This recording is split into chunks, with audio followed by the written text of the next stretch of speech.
Drogas psicotrópicas, tá? Essa aula é bem extensa, então a gente vai dividir em duas, tá?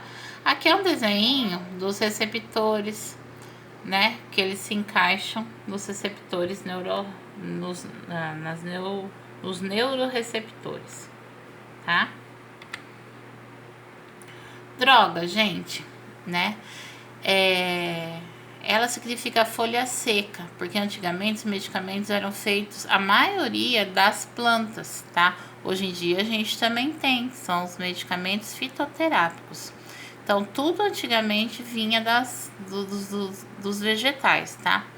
O fármaco, né, significa substância de uso terapêutico, mas também veneno. Então, lembra que eu falo para vocês que o remédio ele é para curar, mas ele pode matar também, tá? A droga pra gente pela Anvisa, né, ela tem finalidade medicamentosa ou sanitária também. O medicamento, né, ele é obtido elaborado em laboratórios, tá? E tem a finalidade profilática, ou seja, de prevenção, de curativa, quando é para curar, tipo uma pneumonia, paliativa, quando é para tirar dor, por exemplo, ou para fins de diagnóstico, né? Tipo iodo em casos de tomografia e ressonância com contraste, tá? O remédio é qualquer tipo de substância, né? Que é usado para tratar as doenças, tá? Drogas psicotrópicas, né? São substâncias que vão agir no sistema nervoso central, tá? E que podem produzir alterações de comportamento, humor e cognição. Cognição é o jeito de andar, de falar, de mexer com os braços, tá? São passíveis de autoadministração. Uso não sancionado pela medicina. Por quê? A gente tem as drogas psicotrópicas, que é o uso também, né? Tipo cocaína, crack, né? Que maconha, que não, a medicina não reconhece, tá? Geralmente essas drogas, como elas agem no sistema nervoso central, levam a dependência, tá? Psicotrópico, tá? Psique-mente mais tropos atração da mente, tá? Então, elas atuam no cérebro e vão modificar a maneira de sentir, pensar e de agir, tá? Aqui a gente tem um exemplo. A aspirina age no cérebro que vai impedir a dor, mas não modifica o comportamento, tá? É uma droga, mas ela não é psicotrópica, tá? Tóxico, né? A gente pode ter uma substância tóxica, mas ela também não ser psicotrópica. Aqui eu trago o exemplo do arsênico, né? Mas o arsênico antigamente também era usado muito como alívio da dor, tá? Mas assim, hoje em dia é um parasiticida, né? Em quantidades elevadas, que ele é tóxico para o organismo, tá? Entorpecente. Entorpecimento define o estado de depressão, torpor, tá? Então, o entorpecente vai deixar a pessoa torporosa, tá? Porém, num segundo estágio, aqui, ó, exemplo, cocaína, é um estágio de depressão. Cocaína não é entorpecente, sim um potente estimulante. Às vezes a gente vê os policiais falar, foi flagrado com entorpecente. E mostra cocaína. Só que a cocaína não é um entorpecente. Ele não vai deprimir o sistema nervoso central. Ele vai estimular. É outra coisa, tá? Drogas lícitas e ilícitas. Lícito quer dizer, né, que são autorizados e a venda é autorizada, tá? As drogas medicamentosas, como os tranquilizantes, analgésicos, são drogas lícitas, tá? A gente tem drogas lícitas também, como o álcool e o tabaco, que é o álcool e o cigarro, né? Que não tem finalidade terapêutica. tá? E drogas industriais, como cola, esmalte, fluidos, solventes, que são vendidos para a área de pintura. Só que tem pessoas que compram e cheiram isso para sentir prazer, tá? Eles são entorpecentes. Drogas ilícitas, que são substâncias que a lei federal não reconhece, né, o seu comércio. No artigo 1, não se pode plantar cultura das quais se extraem substâncias entorpecentes ou psicotrópicas. É o caso da maconha, tá? Da planta da maconha, então não pode plantar. Não pode transportar, guardar, entregar substâncias entorpecentes, porque isso é crime, né? É o que a gente fala de tráfico. Instigar, induzir ou auxiliar alguém ao uso de substâncias entorpecentes é crime. Ou seja, aquele amigo que fala para você usar uma vez, ele está cometendo um crime, tá? Aí aqui temos como exemplo cocaína, heroína, maconha, LSD, crack, tá? A tolerância, né? Qualquer droga, tá? Diminuição do efeito farmacológico com a administração repetida da substância. Então, se a gente toma só dipirona, o corpo vai fazendo, vai cada vez menos diminuindo a dor com esse fármaco, tá? Então, nosso corpo vai criando tolerância se a gente usar só um.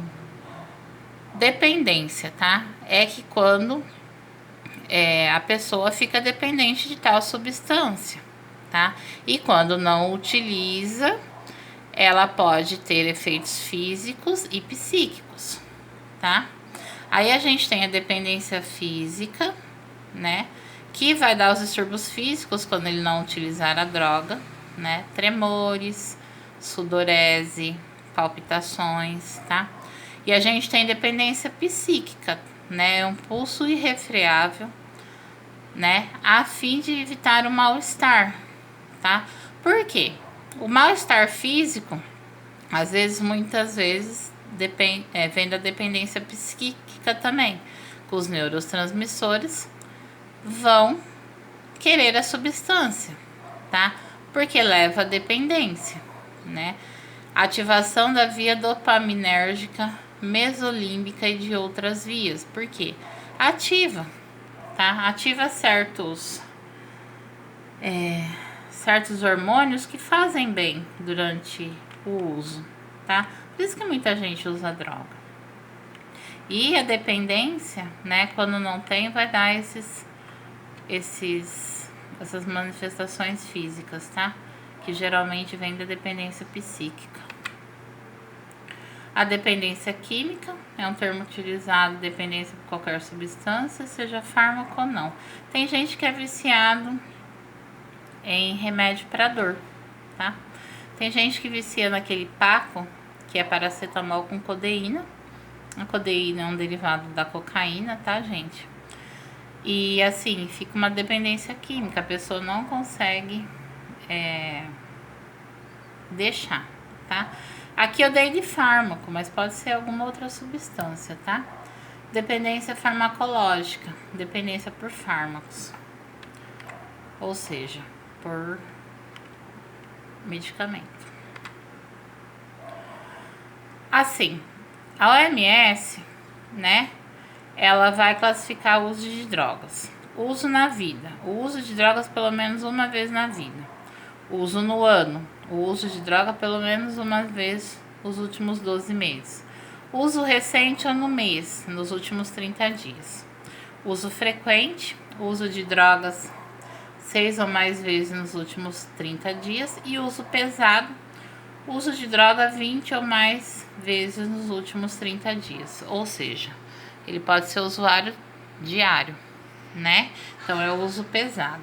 Então ela faz essa classificação: uso na vida, uso no ano, uso recente, uso frequente e uso pesado.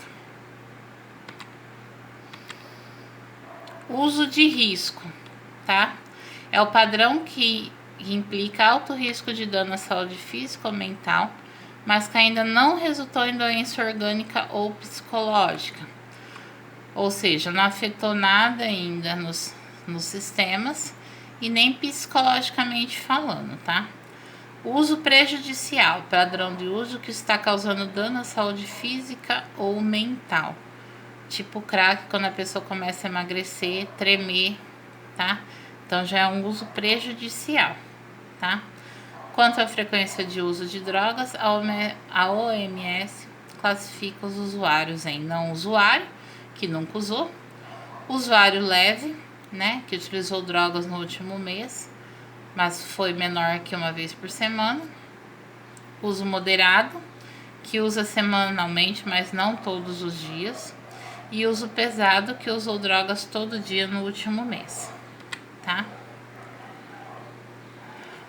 O abuso de drogas é definido apenas em função da quantidade e frequência de uso.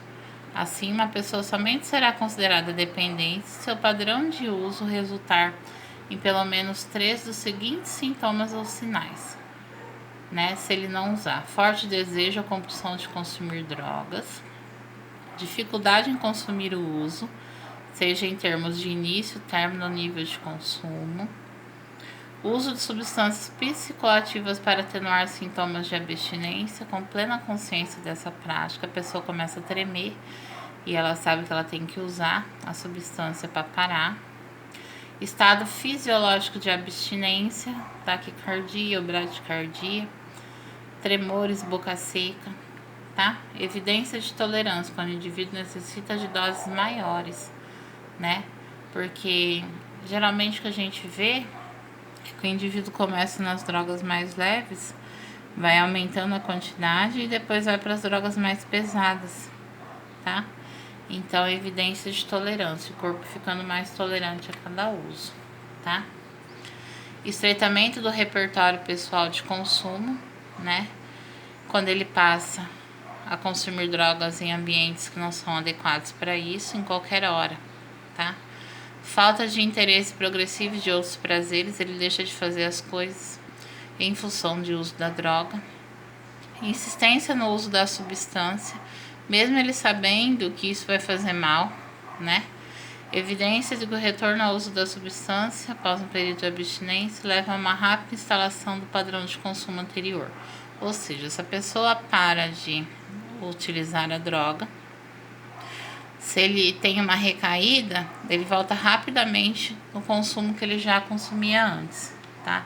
Não é como no começo, ele volta tipo no padrão que ele já estava acostumado antes.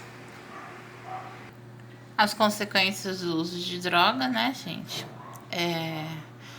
Pode ter consequências físicas, socioeconômicas, culturais, que a pessoa fica tão dependente da droga que ela não consegue mais se relacionar, perde serviço, tá? Consequências mentais, tipo um chá de cogumelo ou chá de fita. A pessoa pode ter um dano cerebral tão forte que ela pode perder as funções de cognição pro resto da vida, não conseguir falar, não conseguir movimentar braço e perna, tá?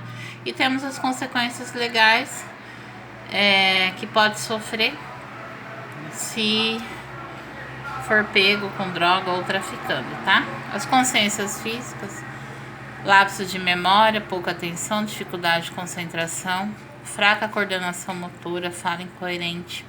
Isso aqui acontece com bebida também, tá? Perda de sono e peso principalmente no uso de crack, tá? E de álcool. Indiferença com higiene e aparência. A maioria dos usuários não se importam mais com isso, tá? Falta de interesse por atividade física. Apetite ou voracidade, tá? A maconha dá voracidade por comer. Já as outras, principalmente o crack, ela não dá apetite. Morte, AIDS, transmissão por instrumentos injetáveis, prática sexual promíscua, relação homossexual, tá?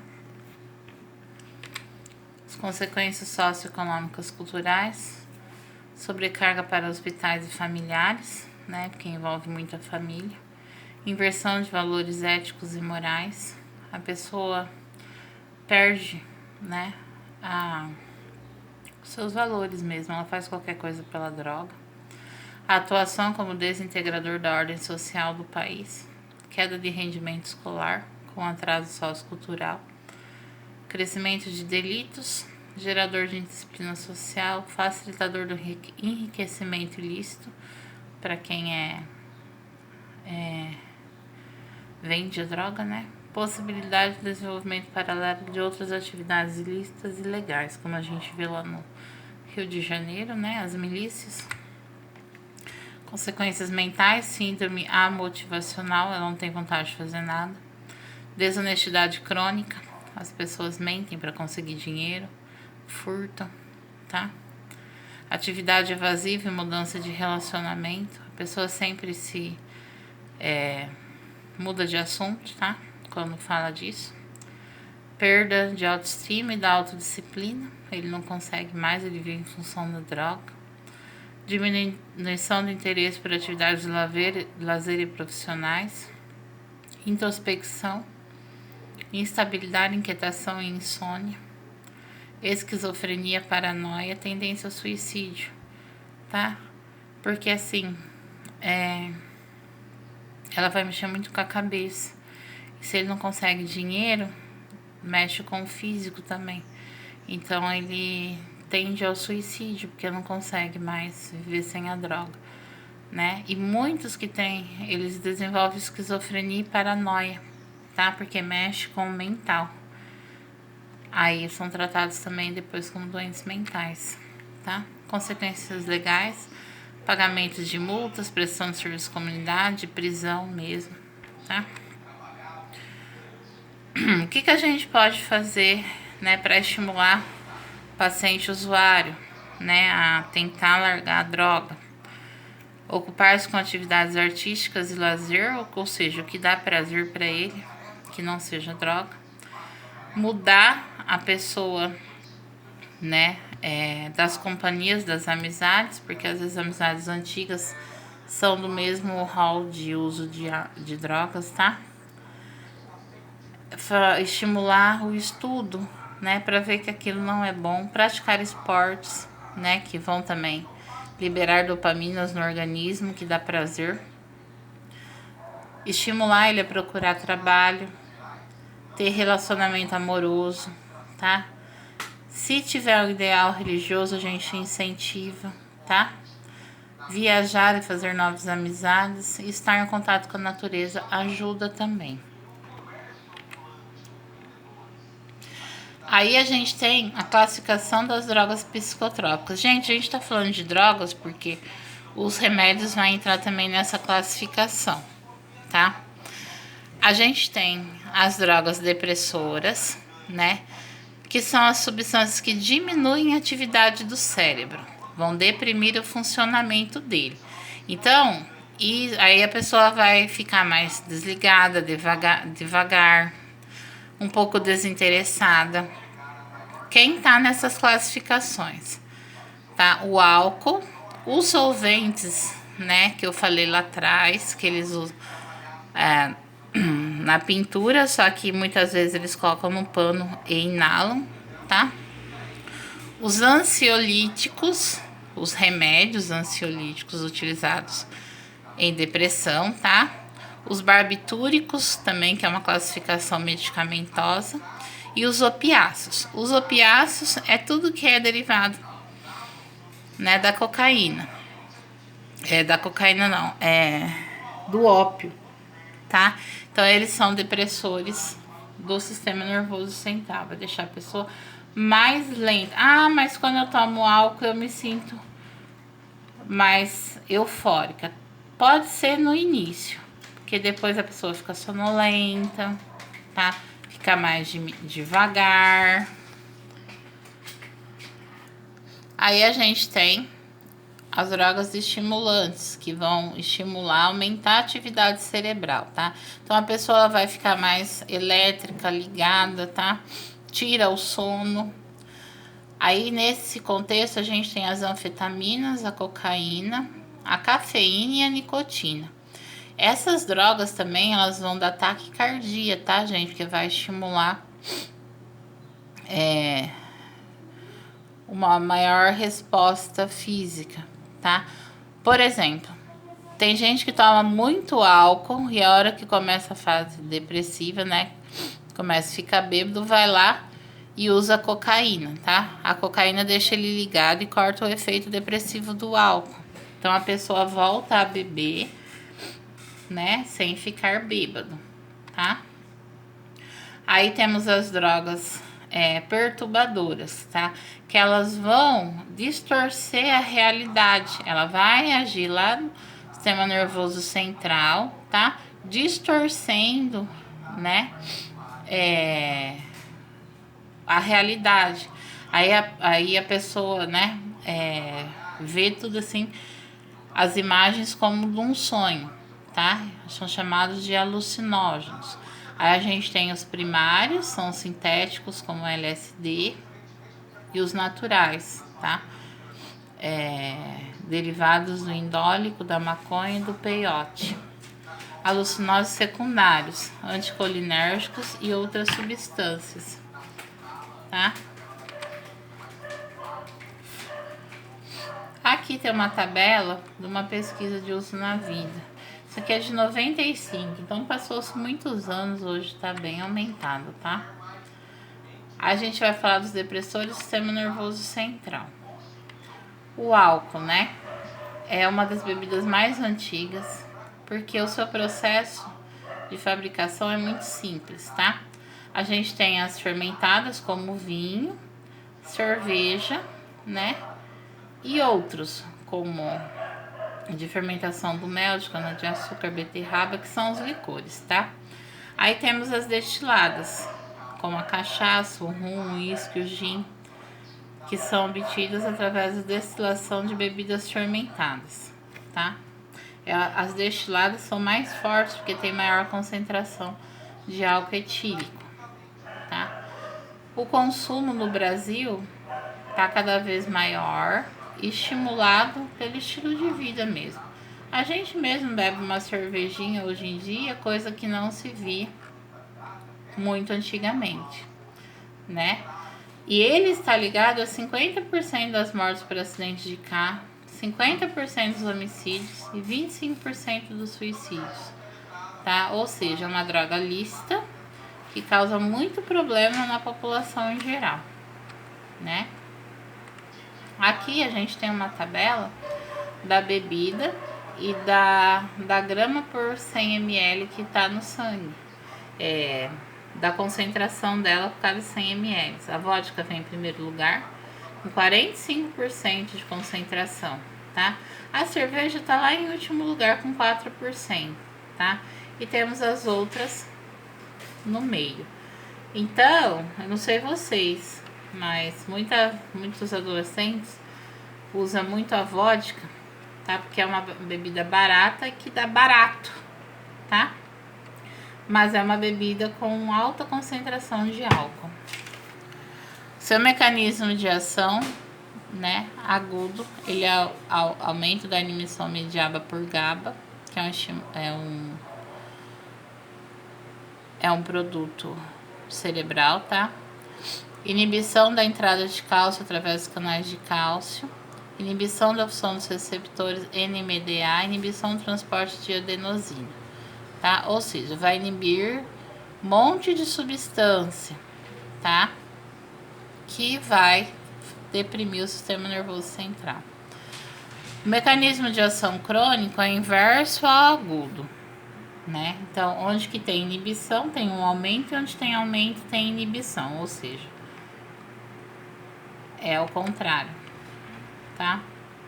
Os efeitos agudos: estimulação central com euforia, desinibição e loquacidade, ou seja, quem bebe inicialmente, né, dá essa euforia, deixa mais desinibido, porém, né, ele vai consumindo álcool, começou a noite, ele fica eufórico, mas lá no meio da madrugada dá uma depressão central, falta de coordenação motora, descontrole e sono. Esse descontrole é onde que a pessoa pode ficar violenta, né? O consumo exagerado pode dar um estado de coma, porque a pessoa vai desidratar, vai fazer uma hipoglicemia e pode ficar em estado de coma. Os efeitos desagradáveis é enrubescimento da face, dor de cabeça e mal-estar geral. A dor de cabeça geralmente está associada com a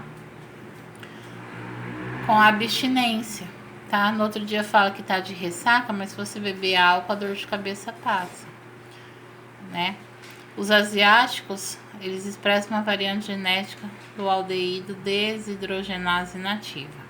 Vou pesquisar o que é isso, porque eu não sei. Só sei que eles ficam mais bêbados se utilizar álcool, porque eles não conseguem processar muito, tá? Os efeitos crônicos do alcoolismo, dependência, 10% da população adulta é dependente do álcool, tá? Sinais e sintomas da dependência. Tolerância. Cada vez mais a pessoa tem que tomar mais para ter um efeito eufórico que dava no começo. Aumento da importância do álcool na vida da pessoa. Se ela não beber, por exemplo, todo dia, ela não fica satisfeita. A pessoa sabe que precisa beber, tá? Ela tem essa percepção. Falta de controle em relação a quando parar, ou seja, vai bebendo. Tem gente que bebe um fardinho de cerveja, quando vê acabou, vai lá e compra mais um, tá? Ela pode ter a síndrome de abstinência, que é de 6 a 8 horas após a parada de ingestão. Vem distúrbios gastrointestinais, do sono, pode evoluir para a forma grave, que é delírio, trêmulos, a pessoa começa a tremer, tá? Agitação e desorientação no tempo e espaço. Aumento da ingestão de álcool para aliviar a síndrome de abstinência. Então, quando ele entra nesse estado de abstinência, ele vai beber de novo para parar, tá? Os outros efeitos do sistema digestivo: problema no fígado, gastrite crônica, tá?